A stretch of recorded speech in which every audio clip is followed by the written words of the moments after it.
Happy Sabbath mga kapatid. Purihin natin ang Panginoon dahil tayo ay nakarinig ng magandang tinig. Binigyan niya ang mga kabataan ng magandang tinig upang gamitin sa pagpuri sa Kanya mga kapatid.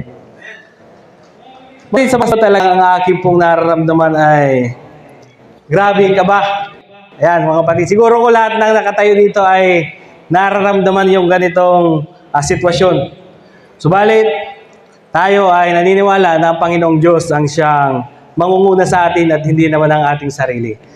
So mga kapatid, meron akong nakakwentuhan, isang kapatid na sabi ko, paano mo napaglalabanan yung kaba kapag ka nandiyan ka sa taas? Hindi ko napapangalanan. Ang sabi niya sa akin, dalawa lang lagi ang tatandaan mo kapag ka magsasalita ka. Para lang din yung wire. May negative at saka positive. Lagi magkasama yan. Ang negative, nakikinig rin naman yan. Kaso hihintayin yung pagkakamali nung nagsasalita. And then yung positive, yan ay nakikinig para manamnam yung makalangit na salita. So mga kapatid, ang akin pong mensahe na dadalhin sa inyo sa mga oras na ito ay may pamagat na ang lugar na nais marating ng mga Kristiyano. Subalit bago tayo magpatuloy, tayo po muna ay manalangin. O Ama naming banal, Diyos na ang iyong tahanan ay sa kaitaasan ng kalangitan. Diyos na pinagmumula ng karunungan.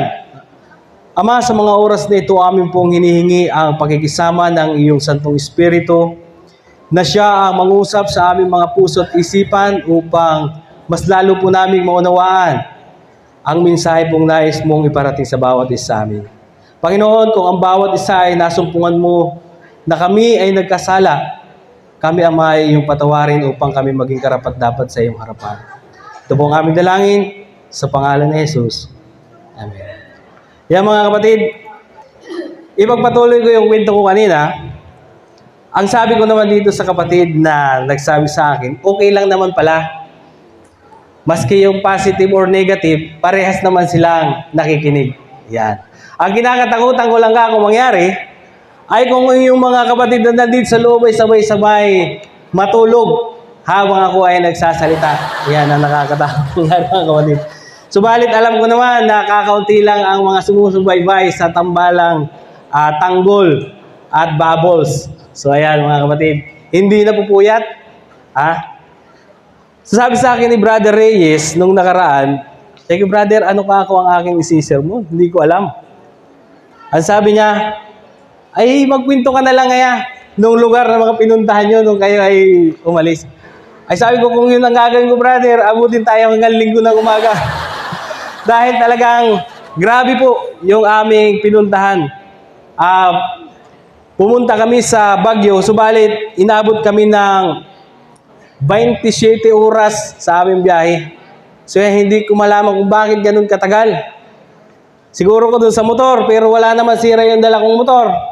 Kaya lang kapag ako ay tumakbo na brother nang nagsi-70 na, yun na, nagkakaproblema na. May nangungurot na sa likod ko. Kaya hinahinay na lang ang takbo. So nga inabot kami ng 27 oras. Dumating kami sa Angono at kami ay nag-bypass road. Kaya napakahirap magbiyahe sa lugar na hindi mo talaga kabisado. Kaya sabi ko, Panginoon, gabayan mo po itong Google Maps na hindi kami idaan sa expressway at baka hindi kami makauwi.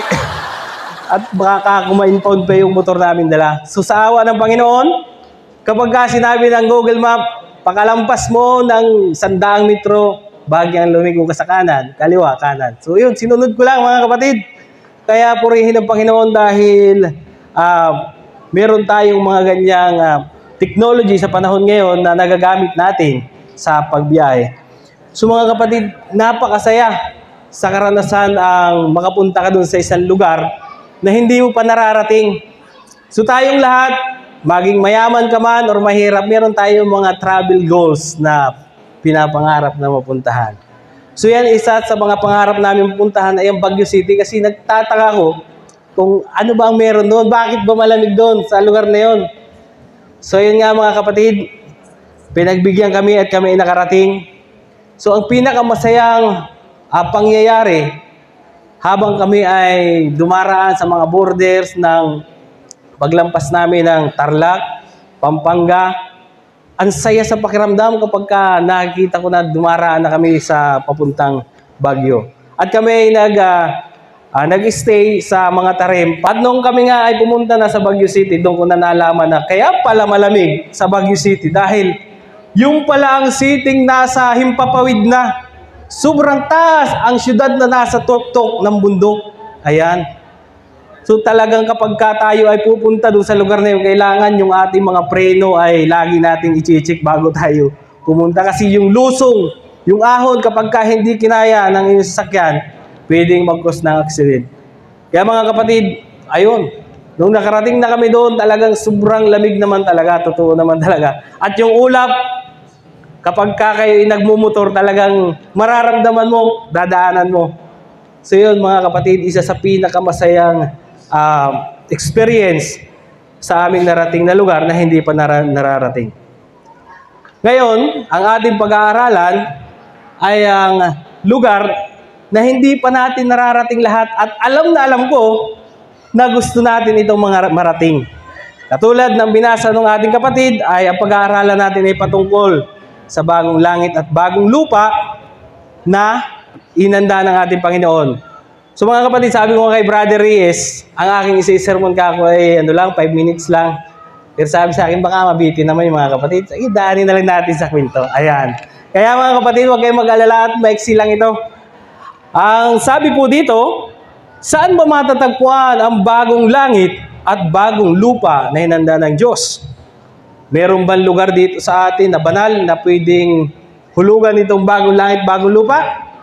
Wala, mga kapatid. Dahil ang buong sanlibutan ngayon ay napapalibutan ng kasamaan at ng kasalanan. So, paano ito lilinisin? Basahin po natin sa 2 Pedro 3, versikulo 10. Ganito po ang sabi. Datapwat, darating ang araw ng Panginoon na gaya ng magnanakaw, na ang sangkalangitan sa araw na yan ay mapupugnaw, na kasabay ng malaking ugong at ang mga bagay sa langit ay mapupugnaw sa matinding init. At ang lupa at ang mga gawang nasa lupa ay pawang masusunog. Pagpatuloy po natin sa 13, katulad ng binasa ni Elder Eloy, na ang sabi dito, ngunit ayon sa kaniyang pangako, ay naghihintay tayo ng bagong langit at bagong lupa na tinatahanan ng katwiran. Ayan mga kapatid, nakakasiguro tayo sa bagong langit at bagong lupa na hinanda ng Panginoong Diyos. At yan ang pinakamasayang lugar na ating mararating. Anong pangyayari ang magaganap? Yan, pagkatapos linisin ang lupa. Yun, nilinis na, katulad ng mga nakaraang tinalakay ng ating mga kapatid tungkol dito sa huling panahon, sa pagunaw mga kapatid. Ngayon, nilinis na. So, napaka-swerte natin dahil ipinakita kay Apostol Juan ang mga mangyayari. So, basahin natin sa Revelation 21 verse 10. Sabi dito, at dinala niya akong nasa espiritu sa isang malaki at mataas na bundok at ipinakita sa akin ang bayang banal na Jerusalem na nananaog mula sa langit buhat sa Diyos. At nakita ko, ipagpatuloy po natin sa 21:2 at 5 ng Revelation at nasabi, nakita ko ang bayang banal, ang bagong Jerusalem na nananaog mula sa langit buhat sa Diyos, na nahahandang gaya ng isang babaeng kasintahan na nagagayakang talaga sa kanyang asawa. At yaong nakaluklok sa luklukan ay nagsabi, narito, ginawa kong bago ang lahat ng mga bagay. At sinabi niya, isulat mo sapagkat ang salitang ito ay tapat at tunay. Ayan mga kapatid. So akin na-imagine, nung pinakita kay Juan, siya ay talagang manghang-mangha mga kapatid. Kaya sinabihan siya ng Panginoon, Huy, Juan, isulat mo ito dahil itong pinakamahalagang pangako. Itong pinakamahalagang highlights na sa pagkakataong ito. Pinakita ko sa iyo ang bagong langit at ang bagong lupa. So nakita ni Juan mga kapatid, alamin natin kung gaano kalawak ang bagong lupa na hinanda ng Diyos para sa atin. Meron po ba sa inyo nakakalam ng saktong sukat mga kapatid? Ayan. So, aalamin po natin. Ang sabi po dito sa Revelation 21, verses 15 hanggang 16, nasabi po dito, at nakikipag-usap sa akin ay may panukat na tambong ginto upang sukatin ang bayan at ang mga pintuan nito at ang kuta nito. Sa 16, at pagkatayo ng bayan ay parisukat, at ang kaniyang haba ay gaya ng kanyang luwang, at sinukat niya ng tambo ang bayan ay 12,000 estadyo. Ang haba at ang luwang at ang taas nito ay magkasukat. So, pantay ang pagkasukat sa kayong haba. So, yan mga kapatid. At ayon pa dito sa English version, ang sabi dito, ganitong pagkasabi, the city was perfectly square, as wide as it was long. The angel measured the city with his measuring stick.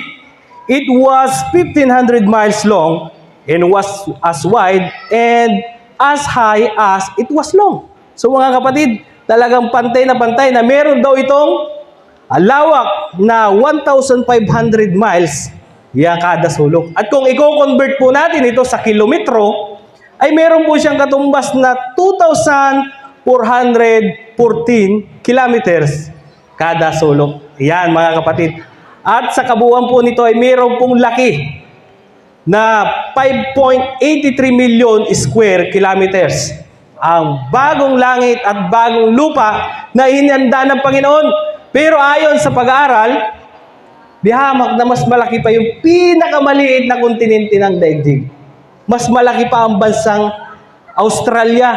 Ang bansang Australia ay meron po itong 7.68 million square kilometers. Ayan.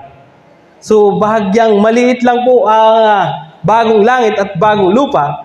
At kung atin namang ikukumpara kung gaano kalaki ito, kailangan nating pagsamasamahin ng tatlong bansa. Ang bansang India na may sukat na 3.288 million square kilometers at ang bansang Saudi Arabia na mayroong 2.15 million square kilometer. At idagdag pa natin itong ating bansang Pilipinas na mayroon lamang 3,000 square kilometers. Ayan mga kapatid, ang bansang Pilipinas ay napakaliit lang talaga. Pero sabi nga ni Sister Leah kanina ay napaka-judgmental na mga tao dito sa Pilipinas, mga kapatid. Sa ibang bansa, kapag ka ang tao ay mahaba ang buhay, wow, healthy living. Nice. Pag sa Pilipinas, humaba ang buhay 120, aswang. Biro yung mga kapatid, yung pagkakaiba ng judgmental na tao. So ayan, mga kapatid, kung atin pong pag-aaralan, balik po tayo dito sa atin pong topic, na talagang hindi sapat yung lugar, bagong langit at bagong lupa, hindi sapat para manirahan ang lahat ng tao sa buong daigdig. Kasi ito ay talagang ginawa lamang para saan? Ginawa lamang ito para doon sa mga taong sumusunod sa kalooban ng Diyos. So ngayon, nalaman na natin kung gaano kalawak. Pag-aralan naman natin, mga kapatid, kung anong magiging buhay natin kapag nandun na tayo sa bagong langit at bagong lupa. Yan po ay nakatala sa Isaiah 65, verses 17 to 23. Ganito ang sabi, mga kapatid. Sapagkat narito, ako'y lumikha ng mga bagong langit at ng bagong lupa, at ang mga dating bagay ay hindi na maalala o mapapasa-isip man. Ngunit kayo'y mga tuwa at mga galak, magpakailanman sa aking nilikha. Sapagkat narito, aking nilikha ang kagalakan ng Jerusalem at kaligayahan ang kaniyang bayan. At ako'y magagalak sa Jerusalem at maliligaya sa aking bayan. At ang tinig ng iyak ay hindi na maaari pang marinig. Ang tinig man ng daing ay hindi na maririnig. Mga kapatid, dito sa 20, hindi na magkakaroon mula ngayon ng sanggol na mamamatay o ng matanda man na hindi nalubos ang kanyang mga karawan. Sapagkat ang bata ay mamamatay na may 100 taong gulang at ang makasalanan ay 100 taon gulang ay susumpain. So yung mga kapatid, sa bagong langit at bagong lupa ay hindi na tayo makakaranas ng kahirapan. Hindi na natin kailangan pang dumaing kasi tayo ay puro kasiyahan na lang ang ating pong mararanasan sa lugar na yun. Magagalak tayo, magpakailan-kailan pa man. So everlasting yun mga kapatid. Ano ba po ang magandang balita? Ipagpatuloy po natin sa Isaiah 35 verses 5 hanggang 6. Ang sabi dito, kung magkagayon, didilat ang mga mata ng bulag at ang pakinig ng mga bingi ay mabubuksan. Kung magkagayoy, lulukso ang pilay na parang usa at ang dila ng pipi ay aawit. Sapagkat sa ilang ay bubukal ang tubig at magkakailog sa ilang. Ayan mga kapatid. Kung sa panahon ngayon, meron tayong mga kamag-anak na may kapansanan, hindi natin sila maintindihan. Katulad ko mga kapatid, yung aking panganay na anak ay nung siya ay lumaki, wala siyang pandinig at hindi na rin siya natuto magsalita. So marami na ang luha na inubos namin mula nung pagkababy niya hanggang siya ay magbinata. Hanggang sa ngayon mga kapatid, isang napakalaking pagsubok para sa aming mag-asawa dahil hindi namin siya maintindihan. Yung mga gusto kong sabihin sa kanya, hindi ko maiparating. So ayan, isa sa pinakahinihintay kong pangako ng Panginoon ay makausap ko yung aking anak sa bagong langit at bagong bayan na siya ay nagsasalita.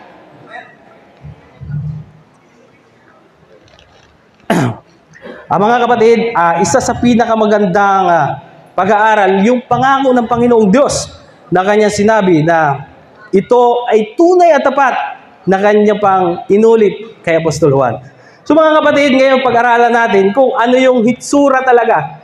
Alam na natin yung sukat, alam na natin yung pamumuhay natin. So alamin naman natin kung saan gawa ang bagong langit at bagong bayan na hinanda ng Panginoon Diyos para sa iyo at para sa akin, para sa ating lahat mga kapatid. Sa Revelation 21 verse 18, ang sabi po dito, ang malaking bahagi ng kuta niya ay haspe or jasper sa English.